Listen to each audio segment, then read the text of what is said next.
Hey guys what's up. तो आज हम लोग बात करेंगे ओटोमाइकोसिस के बारे में। तो बेसिकली ओटोमाइकोसिस क्या है? फंगल ईयर इन्फेक्शन है, राइट। तो फंगल ईयर में कोई इन्फेक्शन, ईयर में कोई फंगल इन्फेक्शन हो गया, उसी को क्या कहते हैं? ओटोमाइकोसिस कह देंगे, राइट। तो ये superficial mycotic infection of the outer ear कनाल है। तो ये सुपरफिशियल माइकोटिक इन्फेक्शन है। It's not a deep mycotic infection, it's superficial mycotic infection of the outer ear kanal. Outer ear कनाल में होता है और सुपरफिशियली होता है, ठीक है। Superficial mycotic infection. Positive agents क्या हैं? एस्परगिलस नाइगर है मोस्ट कॉमन जो होता है, ठीक है। एस्परगिलस फ्यूमिगेटस है जो which is associated with sinusitis, ये साइनोसाइटिस से एसोसिएटेड होता है। कैंडिडा एल्बिकेंस है जो कि हॉस्पिटल अक्वायर्ड होते हैं, ठीक है। 3 तरह के होते हैं। एस्परगिलस नाइगर जो कि मोस्ट कॉमन है, एस्परगिलस फ्यूमिगेटस जो कि कॉज करता है साइनोसाइटिस, और कैंडिडा एल्बिकेंस जो कि हॉस्पिटल एक्वायर्ड होता है। कौन कौन सा? Aspergillus niger most common, Aspergillus fumigatus which is associated with sinusitis, और Candida albicans which is almost hospitally acquired, right. तो जो इसके रिस्क फैक्टर्स की हम लोग बात करेंगे, इसके रिस्क फैक्टर्स क्या क्या होते हैं। तो ये होते हैं basically hot and humid climate में पाए जाते हैं। ऑब्वियसली फंगल वहीं ग्रोथ करेगा। टॉपिकल एंटीबायोटिक्स कर देंगे उनको ज़्यादा, तो फंगल ग्रोथ जो है प्रेफर हो जाएगी।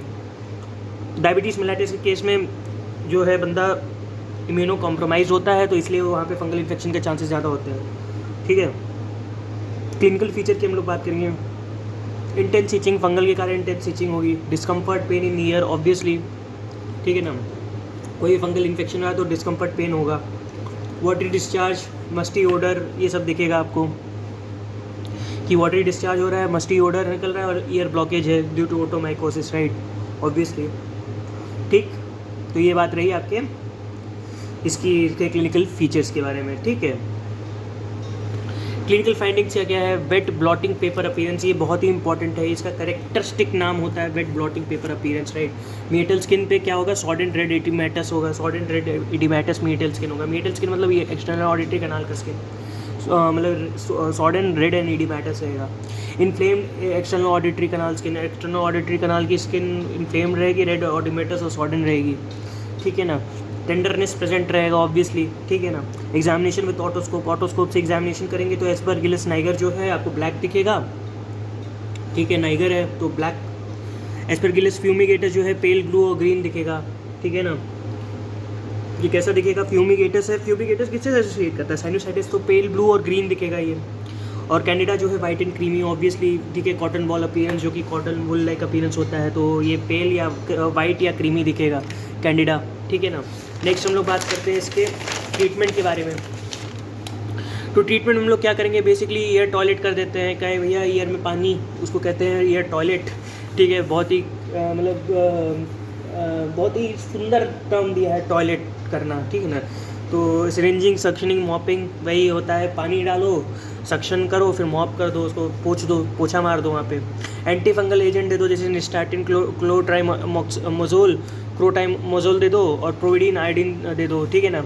स्टैटिन, क्लोट्राइमोजोल, प्रोविडीन आयोडीन लगा दो। Continued for week and after apparent cure. अगर क्योर आपको समझ में आ रहा है कि हाँ अपेरेंटली वो क्योर हो गया है, तब भी लेकिन उसको कंटिन्यू करो 1 हफ्ते तक। किराटोलाइटिक एजेंट दे दो, 2% salicylic acid and in alcohol. तो कुछ किराटोलाइटिक एजेंट्स होते हैं, जैसे 2% सैलिसिलिक एसिड इन अल्कोहल में, तो किराटोलाइटिक एजेंट हो गया। Year must be crept dry, year को ड्राई रखो हमेशा, वेट मत रखो, नहीं तो वेट होगा तो फंगल का ग्रोथ ऑटोमेटिकली वो मतलब स्पॉन्सर करेगा। अदर एजेंट क्या है? एंटीबायोटिक है, स्टेरॉइड्स हैं। कुछ अदर एजेंट्स होते हैं जैसे कि एंटीबायोटिक, स्टेरॉइड है, तो उसको दे सकते हो, ठीक है ना। तो क्या क्या हो सकता है? ईयर टॉयलेट कर दो। एंटी फंगल एजेंट है तो जैसे निस्टैटिन, क्लोट्राइमोजोल, प्रोविडीन आयोडीन, और किराटोलाइटिक एजेंट दे दो ताकि मतलब किराटिन नहीं एक्यूमुलेट हो पाए। और ईयर मस्ट, जो ईयर को ड्राई रखो हमेशा, वेट मत रखो। अदर एजेंट को ऐसी एंटीबायोटिक और स्टेरॉइड दे सकते हो, राइट। तो ये बात रही आपकी ओटोमाइकोसिस के बारे में। उम्मीद आपको समझ में आया होगा। मिलते हैं आपसे नेक्स्ट वीडियो में, तब तक के लिए बाय।